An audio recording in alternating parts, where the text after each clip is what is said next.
안녕하세요. 꼭지입니다. 오늘은 1월 31일 일요일이죠. 자, 이번 시간에는 수소에 대한 공부를 좀 해볼까 합니다. 전 세계적으로 수소에 대한 관심이 꽤 높아졌고, 탄소 중립 이런 걸로 인해서 아무래도 좀 친환경, 뭐 청정 에너지 이런 쪽을 추구하다가 보니까, 물론 신재생 에너지 뭐 태양광이라든지 뭐 풍력 뭐 전기 이런 것도 중요하지만 수소가 좀 메인 테마가 되지 않겠나 이런 생각은 늘 가지고 있겠죠. 거기에다가 우리나라 같은 경우에는 이제 2월 5일 이번 주 금요일 날부터 수소법이라는 게 이제 발행이 뭐 만들어지죠. 수소 경제 이행 촉진 기반 수소법이 2월 5일부터 발효된다. 뭐 이런 기사가 있었었죠. 내년부터는 22년부터는 이게 좀 의무화 된다 이렇게 되어 있어요. 유예 기간을 좀 뒀다가. 그러면 기본적으로 예전에는 신재생 에너지 이쪽 그림이 하나 있었던 것 같은데 잠깐 볼까요? 신재생 에너지 뭐 태양광, 풍력, 지열, 수력 거기에다 수소까지 포함을 해서 어떤 발전 활성화 시키려고 노력했다면 지금은 이제 태양광, 풍력과 별개로 수소를 한 파트로 뭐 활성화 시키겠다 이러한 취지라고 생각을 하시면 됩니다. 그래서 이제 22년부터는 수소 발전 의무화 제도 HPS 이걸 이제 수소법이라고 우리가 부르고 있죠. 그래서 이제 수소 연료 전지로 생산된 전력의 일정량을 전력 시장에서 사도록 하는 거 이러한 강제 법안이 좀 만들어지고 있지 않나. 그래서 우리가 수소에 대한 공부를 하고 뭐 좀 긴 안목으로 보면 수소 관련 종목들의 어떤 발전성이 좀 있다. 그리고 이걸 최대한 종목을 줄여보려고 해도 지금은 어떤 초기 단계라서 한계가 있네요. 종목을 줄이는 게 최대한 줄이고 줄인 게 이 정도인데 제 입장에서요. 꼭지 입장에서 이러한 종목들 한번 우리가 공부를 해보면 좋지 않겠나 이런 생각에서 준비를 좀 해봤습니다. 일단 수소에 대한 공부를 하기 전에 기본적으로 이제 수소에 대한 내용을 좀 알고 있어야 되는데요. 우리가 이제 수소라는 건 크게 세 가지로 나눠 볼 수가 있겠어요. 자, 그림이 준비가 되어 있을 것 같은데 잠깐 보죠. 이게 아니고 이것도 아니고 없나요? 자, 수소라는 건 크게 세 가지 거라고 생각을 하시면 됩니다. 계질 수소, 부생 수소, 수전의 수소 이렇게 세 가지 걸로 만들어진다. 계질 수소 또는 추출 수소라고 부르는 건 천연가스 글씨가 보이는지 모르겠지만 어떤 가스, LPG, LNG 가스를 통해서 추출해내는 거. 그래서 이제 수소랑 CO2로 분리가 되는데 이게 가장 큰 단점은 CO2가 나온다. 이게 가장 큰 단점이지만 우리나라 상황에서는 가장 뭐 괜찮다. 왜냐하면 조금 이따 나오겠지만 한국도시공사에서 전국에 뭐 가스 파이프를 깔아놨기 때문에 그 파이프라인만 잘 이용하면 우리 계질수소를 만드는 건 뭐 좀 쉬워 보이지 않겠나. 뭐 여러 가지 허들이 있겠지만 아무튼 이런 이야기죠. 두 번째는 이제 부생수소라는 건 석유, 석탄 이런 데서 쉽게 말하면 NCC라든지 CTO를 통해서 어떤 목적 물질 뭐 거기서 나오는 우리가 석유화학을 할 때 공부를 했던 뭐 폴리에틸렌 뭐 폴리프로필렌 이런 것들을 제외한 나머지 부가적으로 생성되는 수소 요거를 또 이용하는 방법 이러려면 이제 그 정유나 화학 공장 옆에 있다면 훨씬 좋은 효과를 낼 수 있겠죠. 그리고 이제 우리가 흔히 알고 있는 이제 수소라고 하면 정말 친환경적인 수소라고 하면 여기는 CO2가 나오고 여기는 아무래도 이제 원유를 사용해야 된다. 이러한 단점이 있다면 이건 태양광을 이용해서 물을 산소랑 결합한 물을 이용해서 뭐 이렇게 만드는 수소로 산소 이렇게 분리하는 이러한 건데 이제 이 장단점이 있죠. 수천의 수소는 아무래도 좀 비쌀 수밖에 없고요. 지금 태양광이나 신재생 에너지인 뭐 태양광이라든지 또는 해상 훈역이라든지 여기에 형성되는 비용이 여기 또 전가돼야 되고 전기를 만들어서 수소를 만든 다음에 다시 전기를 만들어내는 이러한 과정들도 조금 애매한 부분을 해결해야 되고 이런 것들 때문에 좀 문제는 있지만 결국에는 방향은 이제 수전에 수소를 만드는 쪽으로 흘러가지 않을까. 아무래도 보관한다든지 이런 데 있어서 좀 더 용이할 수 있겠죠. 그리고 이제 수소의 어떤 연료전지 어떤 그런 걸 보면 사용처 이런 것들을 좀 보면 연료전지는 크게 뭐라 그러죠? 발전소에 사용되기도 하고요.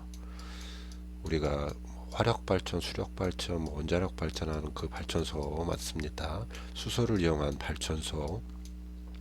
그다음에 가정용의 어떤 비상 뭐 ESS라고 해야 될까요? 뭐 가정용 건물에 사용되는 어떤 뭐 이러한 뭐라고 해야 되나요? 건물용 발전소, 비상 발전소, 아니면 뭐 에너지 저장 장소 요런 정도. 그다음에 또 하나는 이제 우리가 흔히 알고 있는 수소차라고 부르는 어떤 모빌리티, 이동 수단, 뭐 차량, 배, 뭐 드론, 뭐 이런데 사용될 수 있죠. 그러겠죠. 그래서 이제 우리가 연료 전지는 크게 어떤 스택이라고 부르는 형태, 이게 셀이 있고 모듈이 있고 그걸 이제 뭐 쭉 싸서 어떤 전지 형태로 갖춘 뭐 배터리 형태로 갖춘 이런 걸 우리가 스택이라고 부르는 것 같더라고요. 뭐 나중에 보고서 같은 걸 보다 보면 이런 단어들이 많이 나와서 스택이라는 게 결국에는 어떤 하나의 연료전지 덩어리다. 그러니까 뭐 발전소에서 뭐 이렇게 쌓아둔 거 뭐 이런 것들이라고 생각을 하시면 될 것 같아요. 제가 정확히 이해했는지 모르지만 그렇습니다. 그다음에 또 하나는 연료전지 스택 말고 하나는 이제 운송 보관에 대한 건데 수소라는 게 좀 무섭기도 하잖아요. 뭐 폭탄 뭐 이런 의미지 뭐 잘 탄다 이러지만 굉장히 안전하다고 하고 다만 이제 이게 부피가 굉장히 크다 보니까 운송이나 보관하는 방법에 있어서 굉장히 좀 차별화를 이루어야지만 된다는 거죠. 이게 뭐라 그러죠? 액화를 시키든지 나중에 제가 이제 봤던 유튜브를 좀 같이 한번 보시면 좋겠는데 액상이나 액화 형태로 어, 보관 운송하는 방법이 있다. 뭐 액화라는 건 굉장히 낮은 온도, 뭐 이게 굉장히 낮죠. 마이너스 한 200, 거의 300도, 마이너스 300도, 270 몇 도, 요렇게 해야지 액화가 된다고 하고, 액상이라는 건 뭐 암모니아 형태로 이렇게 좀 다른 결합물, 뭐 NH3, 뭐 이런 식으로 암모니아 형태로 좀 만든 다음에 혼합해서 액화시키는 거 이러한 형태로 하는데 또 이렇게 하려고 해도 또 어떻게 보면 또 부피적인 문제 때문에 어떤 보관 용기, 탱크 이런 부분에 좀 문제가 조금 있어서 이런 업체들이 좀 있다. 이런 이야기를 좀 하고 싶고 또 하나 이제 자동차에 사용될 때 그러니까 뭐 선박이라든지 이런 건 잘 모르겠는데 자동차에 사용될 때는 이게 수소가 공기 중에 있는 산소를 만나서 에너지를 내고 이게 이제 물이 배출되는 건 참 친환경적이고 좋지만 여기 하나의 더 부산물이 열이 발생한다는 거죠. 이 열이 뭐 자동차에는 큰 의미가 없죠. 어떤 발전소 같으면 그 지방 난방하는 데 사용하면 되지만 자동차에서는 이 열이라는 게 조금 문제가 있다. 그래서 작은 승용차 이런 쪽에는 수소를 사용한 모빌리티가 좀 뭐라 그럴까요? 이익이 되는지 꼭 필요한지. 다만 이제 대형 차량 같은 경우에는 큰 상관이 없을 수 있지만 아무래도 전기차보다 실을 수 있는 짐의 양이라든지 어떤 토크 이런 것들을 더 줄 수 있어서 괜찮겠지만 이러한 문제가 있다. 이런 정도 우리가 제가 공부를 했을 때 수소에 대한 이야기를 하는 거죠. 뭐 이 정도 아시면 되겠습니다. 자, 그래서 우리가 수소에 관련된 종목들을 좀 볼 건데요. 일단 퓨얼셀, 그러니까 우리가 그 아까 말씀드렸던 발전용 연료전지 부분에서 뭐 어떤 퓨얼셀이라든지 두산 퓨얼셀이죠. 두산 퓨얼셀이라든지 또 뭐가 있죠? S 퓨얼셀. S 퓨얼셀 같은 경우는 대부분 이제 건물용 연료전지 어떤 사업부가 한 90% 매출의 90%를 차지한다. 근데 수소법이 되면 각 건물마다 뭐 우리나라 같은 경우에는 뭐 대부분 일본이랑 좀 달라서 가정에서 이런 퓨얼셀들 연료전지를 가지고 있지는 않겠지만 각 건물 이런 데는 조금은 바뀌어가지 않겠나. 우리가 퓨얼셀 S퓨얼셀에 대한 걸 보면 이렇게 돼 있죠. 동사 연료전지는 롯데캐슬 아파트, 서울 드래곤시티 뭐 이러한 곳에 설치 사용되고 있고 앞으로 이러한 건물들이 계속 늘어나지 않을까, 늘어날 수밖에 없는 구조가 되지 않을까. 아파트는 아무래도 아파트 주민들의 동의 이런 것 때문에 좀 힘들 수 있겠지만 다른 건물들은 좀 나아지지 않을까 생각합니다. 수소에 수소로 인해서 어떤 흑자를 내는 유일한 기업일 수도 있죠. 두산 퓨얼셀. 두산 퓨얼셀에 대한 리포트를 잠깐 보도록 하겠습니다. 자, 두산 퓨얼셀은 자, 글로벌 발전용 연료전지 시장에서 블룸 에너지라는 미국 회사가 있죠. 뭐 이 회사와 더불어 양대 축을 형성하고 있다. 이 블룸 에너지에 대한 얘기를 하면 작년엔가요? SK 건설과 함께 우리나라에 합작 회사를 하나 세웠죠. 뭐 SK 블룸 퓨어셀 뭐 이러한 걸 해서 구미엔가 해서 아마 발전소를 세운 걸로 알고 있습니다. SK가 좀 발빠르잖아요. 저희가 이제 꼭지 채널에서도 어떤 SK 뭐 지주 요런 것 요러한 종목을 좀 오랫동안 들고 가야 된다 이렇게 설명을 드렸지만 블룸 에너지뿐만이 아니라 최근에 그 파워 뭐죠? 파워 플러그 맞나요? 플러그 파워 죄송합니다. 플러그 파워에도 어떤 투자를 했기 때문에 괜찮다 이렇게 보고 있습니다.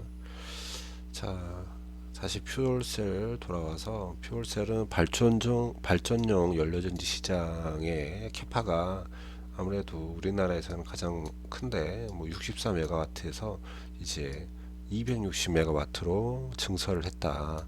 그래서 어마어마하게 좀 좋아지지 않겠나. 뭐 손방용 연료전지도 하고 그렇죠. 여기 뭐 수소법이 도입되면 HPS가 도입되면 좀 더 나아질 거다. 뭐 이러한 내용이 적혀 있죠. 퓨어셀 주가 뭐 최근에는 뭐 흐름이 안 좋아서 뭐장 자체가 안 좋은 거니까요. 다만 이렇게 사선 저희 꼭지 채널에서 사선 만들고 흐르는 형태인데 뭐 차트 모양은 좋아 보이지 않습니까? 그래서 뭐 매수선에 매수를 하셔도 되고 뭐 그러한 형태이다 이렇게 말씀드릴 수 있겠네요. 제가 이야기를 먼저 하고 할게요. 제가 이제 크게 수소에서 보는 종목은 이렇게 세 종목인데 뭐 조금 더 공부를 해보니 여러 다른 좋은 종목들이 좀 보여서 같이 좀 써놓고 놓았다 이렇게 알고 넘어가시면 좋겠습니다. 자, 효성 첨단 소재 같은 경우에는 탄소섬이죠.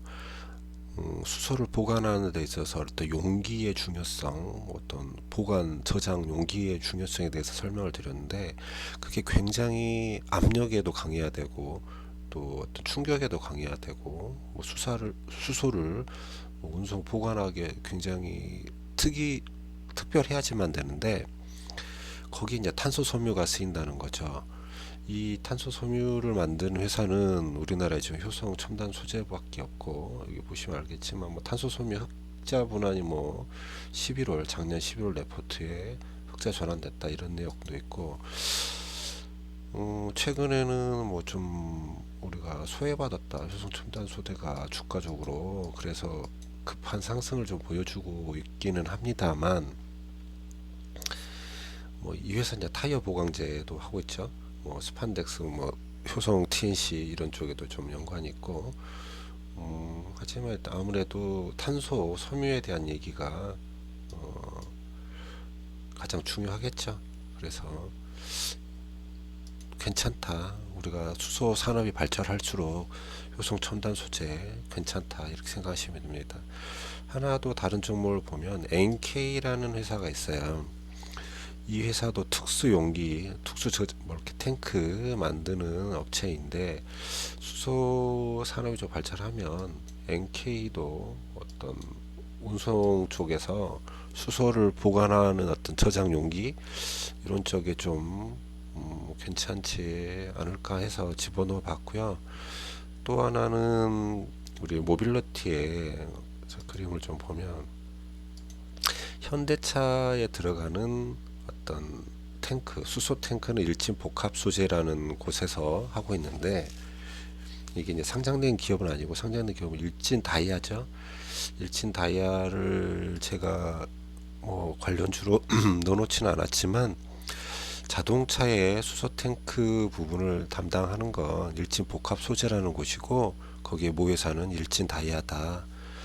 그래서 일진 다이아도 뭐 함께 보시면 괜찮지 않을까 하는 생각을 해보게 됩니다.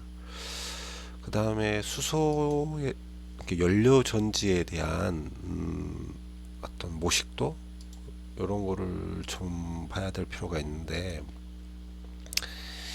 이게 뭐 그 2차 전지를 구조를 좀 비슷하겠죠. 뭐 어떤 그 수소가 들어올 수 있는 통로가 있고요. 그다음 산소가 들어올 수 있는 통로가 있죠. 그리고 가운데 전해질 막이 있고, 수소가 반응할 수 있는 극이 있고, 산소가 반응할 수 있는 극이 있다. 뭐 반응 소재로 뭐 백금 이런 게 쓰이기도 하는데, 일단 이 전해질 막, 이 막을 대부분은 이제 고텍스라고 부르는 고 회사에서 많이들 사용을 했는데, 이 상하 프론테크에서 어떤 이 멤브레인 수소 연료 전지용 멤브레인 개발이 됐기 때문에, 아무래도 수소 산업에 어떤 혜택을 좀 보지 않을까 하는 그런 생각을 좀 해보게 됩니다. 뭐 보고서는 따로 뭐 좀 찾아볼래 했더니 다 종합 보고서네요. 상하 프로테크의 최근 주가 흐름도 사선 만들고 조정을 받았는데, 뭐 세 종목 다 뭐 제가 이제 썸네일도 써놨지만, 뭐 조금 더 멀리 쳐다본다면 굉장히 좋은 종목들이 아닌가. 뭐 나머지 종목들도 비슷하겠죠. 그리고 오히려 이렇게 단기적으로 조정을 받았을 때 매수를 하는 것도 좋은 어떤 기회가 아닌가 하는 생각을 해보게 되네요. 그 다음에 효성중공업과 EM코리아는 충전소, 어떻게 보면 인프라 업체라고 볼 수가 있는데, 여기 이제 충전소가 되겠죠. 뭐 1, 2위 서로 뭐 1등, 2등 한다. 뭐 효성중공업은 다른 이런 것도 하니까 좀 보고, EM코리아를 좀 보겠습니다. EM코리아는 EM 솔루션이라는 자회사가 충전소를 하죠. 우리가 충전소를 세울 때는 두 가지 방법으로 한다고 합니다. 오프사이트냐 온사이트냐, 이러한 이야기들이 있던데, 쉽게 말하면 수소를 배달받아서 연료전지를 배달 받아서 나눠주는 형태냐, 아니면 수소를 만들면서 충전할 수 있게 해주는 상태냐, 이러한 건데, EM 코리아 같은 경우는 온사이트 충전소를 세울 수 있다고 해요. 그러니까 수소를 만들면서 할 수 있다라는 거죠. 리포트를 잠깐 볼까요? 자, EM 코리아. EM 코리아는 공작기계 또는 방산 항공 관련 부품을 생산을 하죠.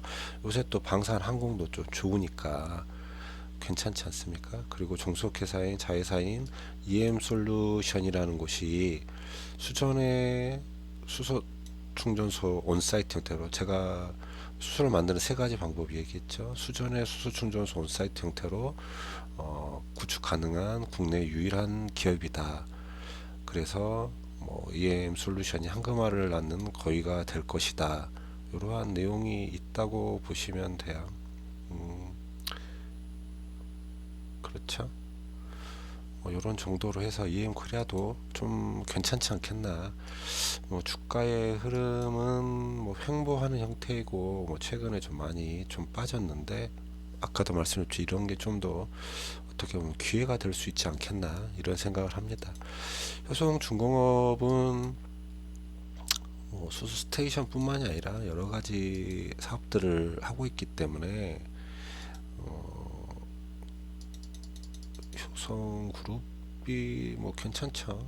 중공업 부분에서 어쩌고 저쩌고, 건설 부분에서 어쩌고 저쩌고, 신사업 부분에서 어쩌고 저쩌고인데, 수소 충전소의 발주가 증가할 수밖에 없고, 풍력 기자재 관련 국내 이러한 내용이 있다. 아무래도 효성중공업이 조금 더 무거운 회사인 건 맞지만, 그쵸? 제가 확인해 볼까요? 수소중공업 한 6천억, EM코리아는 2,500억. EM코리아는 최근 매출액이 많이 떨어져 있네요. 효성중공업은 꽤 올랐고, 이렇게만 보면 매출액이라든지 어떤 재무제표만 보면 효성중공업이 훨씬 좋을 수밖에 없죠. 순이익도 떨어지고. 미래를 보면 좀 다른 얘기가 되겠죠. 아무튼 이러한 종목들은 스테이션 충전소를 한다, 이렇게 알고 계시면 되겠고, JNK 히터라는 곳은 산업용 가열로를 하고, 여기가 이제 이걸 보죠. 이 리포트를 좀 보겠습니다. JNK는 너무 크죠. JNK 히터라는 건 수소 생산 인프라의 한 축을 담당할 추출 수소. 추출 수소라는 건 이제 천연가스에서, 수소를 생산하는 세 가지 방법 초반에 이야기했지만, 천연가스에서 수소를 추출하고 CO2가 배출이 되는 이런 형태인데, 국내 유일의 산업용 가열로 전문 기업이라고 합니다.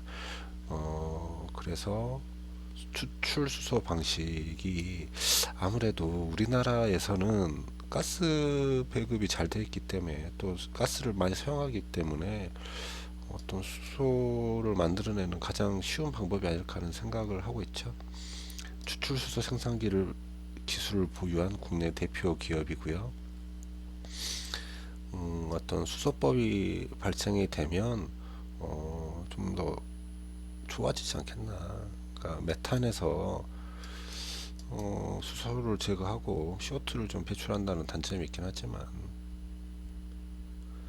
그렇죠. 어떤 수소 당장은 우리 재생에너지를 사용해서 하기보다는 쉬운 방법인 이런 추출 방법이 조금 더 현실적인 방법이고, 그 다음 이제 좀 재생에너지를 이용한 굉장히 그러한 방법을 바뀌어가겠죠.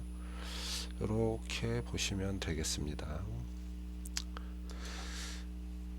JNK 히터도 주가의 흐름은 조금 고점인 것 같긴 하지만, 차트 모양은 괜찮은 모양이지 않겠나, 이렇게 생각이 돼요. 상승을 하려고 준비하는 그러한 모양이지 않겠나.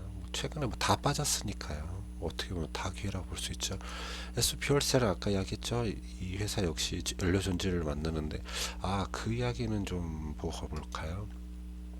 보고서를 읽다 보면 이제 어떤 연료 전지의 형태에 대한 종류에 대한 얘기가 나오는데 연료 전지는 이제 고온형이 있고 저온형이 있어요. 고온형이 이제 두 가지가 있고 저온형이 세 가지가 있는데 우리가 좀 알아야 될 거는 SOFC 또는 PAFC 또 PMFC 이렇게 알면 되겠습니다.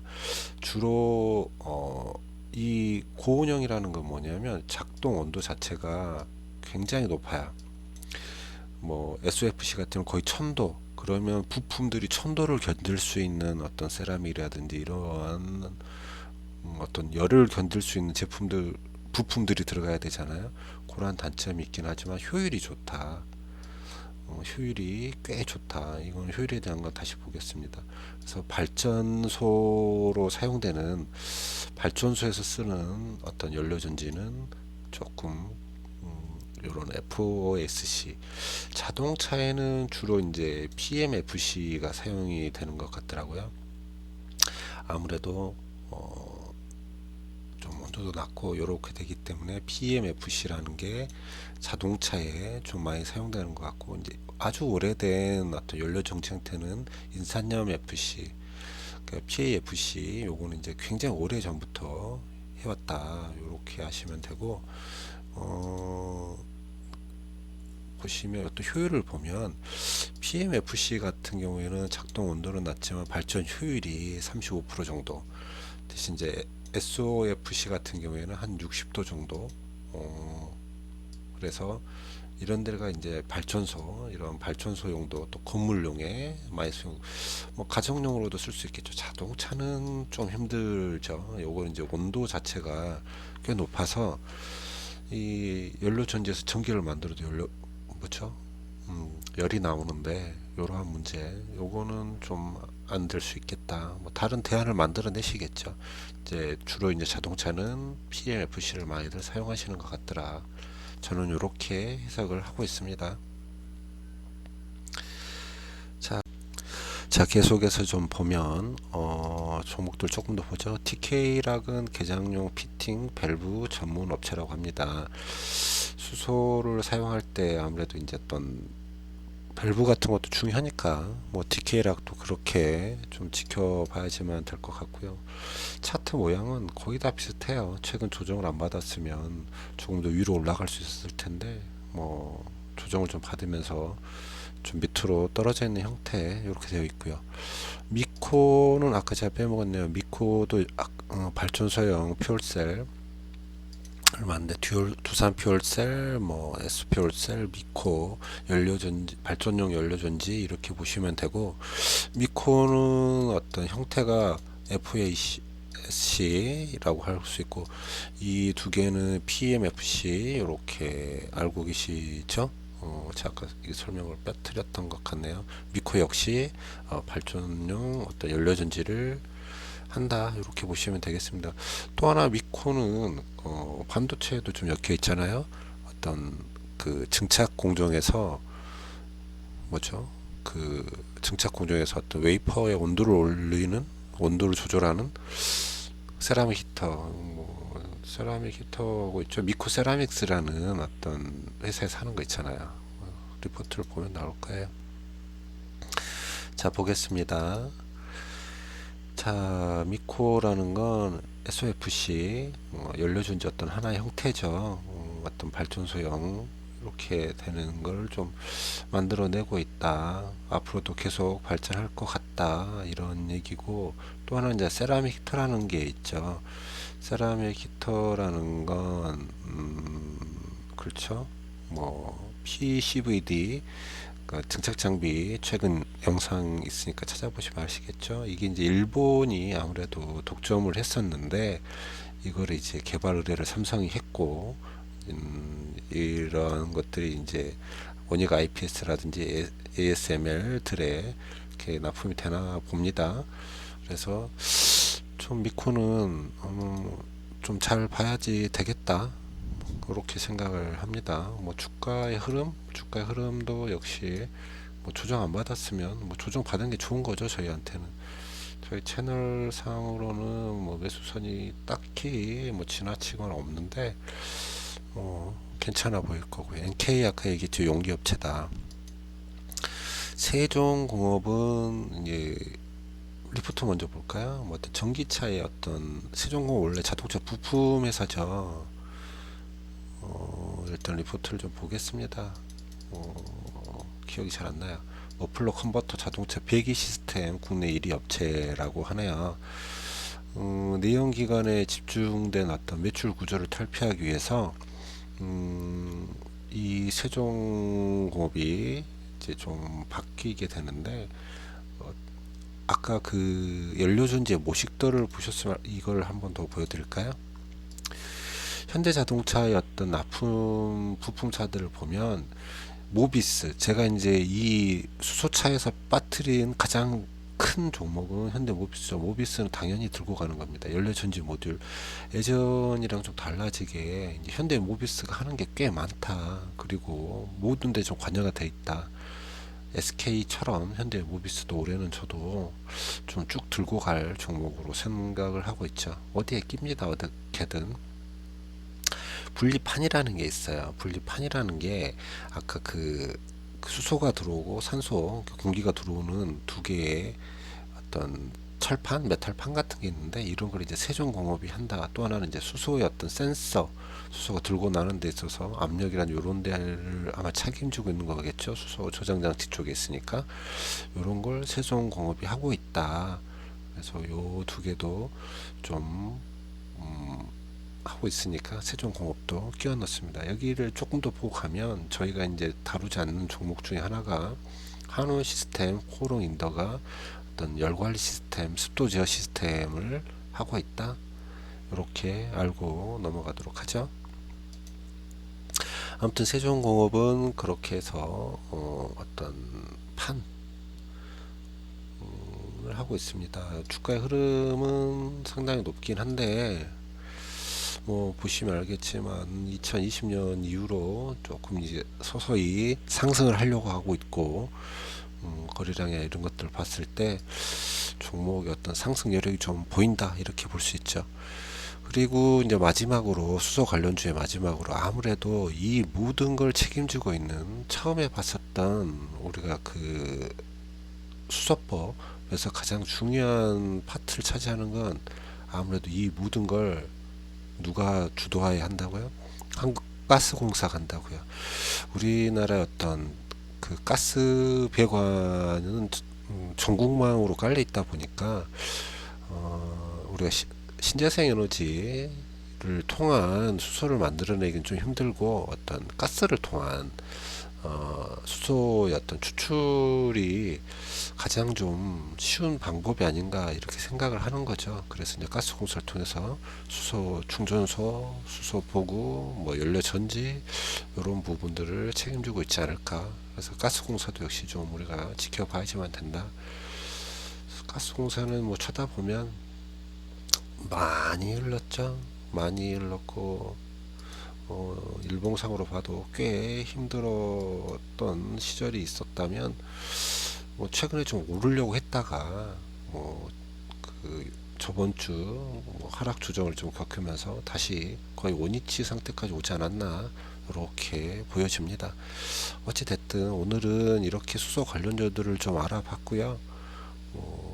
주 종목들을 쳐다보면 수소라는 게 월요일부터 뭐 할 수만 있으면 조금씩 매수를 해서 좀 장기적으로 보유하는 것도 어떤 수익을 낼 수 있는 하나의 방법이다라고 저는 그렇게 생각을 하고 영상을 마무리할까 합니다. 뭐 좀 부족했더라도 이해해 주시고 즐거운 일요일 되십시오. 오늘 여기까지 할게요.